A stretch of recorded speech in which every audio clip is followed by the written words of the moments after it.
정치권 뒷이야기 알아보는 정치톡톡 시간입니다. 오늘은 주진희 기자 나와 있습니다. 어서 오세요. 예, 민주당 소식부터 살펴보겠습니다. 이재명 대표가 고향의 안동을 방문했는데 이제는 이런 걸 라이브로도 볼 수 있군요.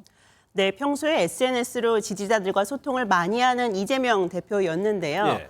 추석 당일 고향인 안동을 찾은 모습을 유튜브로 생중계했습니다.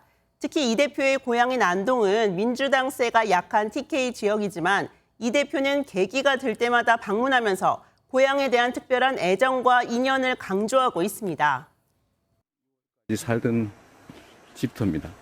그 아버님이 흥얼거리던 노래가 아직도 기억나는데 이 목숨 다하도록 당신만을 사랑해 뭐 이런 노래였는데 형님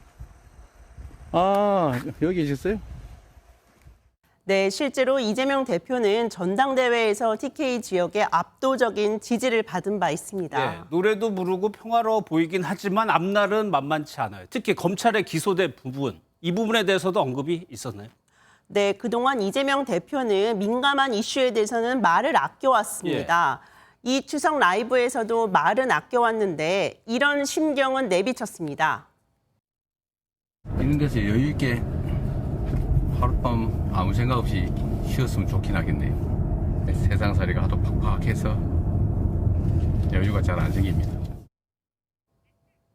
검찰 기소에 이재명 대표는 억지 기소에서 늘 그랬듯 사필 규정을 국민과 사법부를 믿고 민생에 주력하겠다면서 민생으로 공세하겠다는 의지를 보였습니다. 예, 국민의힘 전진석 비대위원장도 고향을 찾았죠.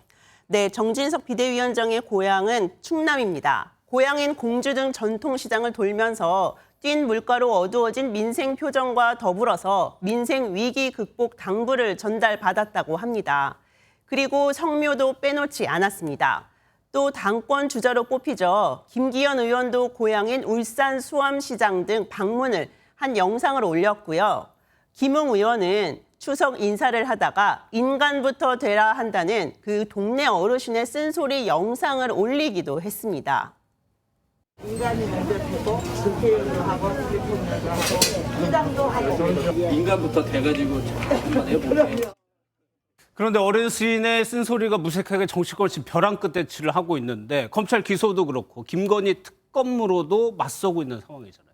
네, 맞습니다. 이재명 대표가 지난 6일 검찰에 제출한 답변서 내용이 5줄 정도라는 보도에 국민의힘에서는 이런 비판이 나왔습니다.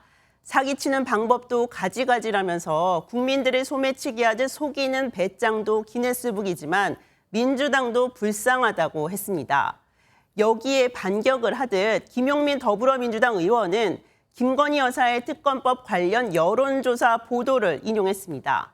그러면서 민심은 알고 있고 윤석열 정부의 불공정은 결국 독이 될 것이라고 적었습니다.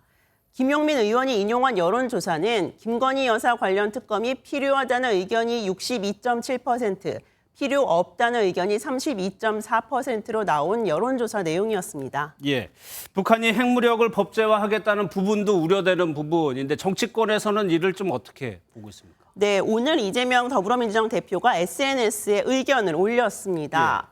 매우 충격적이며 우려스럽다며 북한의 핵무기 사용 조건까지 공표되는 최악의 상황이라고 평가했습니다. 강한 유감을 표명하며 추가적인 위협 중단과 대화를 통한 해결을 촉구한다면서 안보에는 여야가 따로 수 없고 초당적인 노력을 언급했습니다. 그동안 민주당은 북한 위협의 언급을 자제해왔는데요.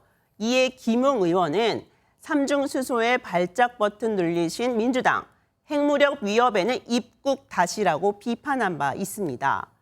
이렇게 정치권에서는 북한 정책을 두고 날카로운 말이 오가고 있지만 정부 영역에서는 좋은 평가가 오가고 있습니다.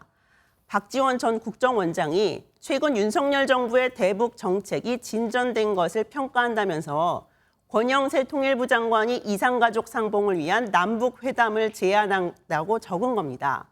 추석 명절을 이제 앞두고요. 가장 마음이 아플 사람은 아무래도 이산가족 분들이시겠죠. 예. 그 마음을 보듬어 보자는 취지로 보입니다. 예, 여기까지 듣겠습니다. 지금까지 정치부 주진희 기자였습니다.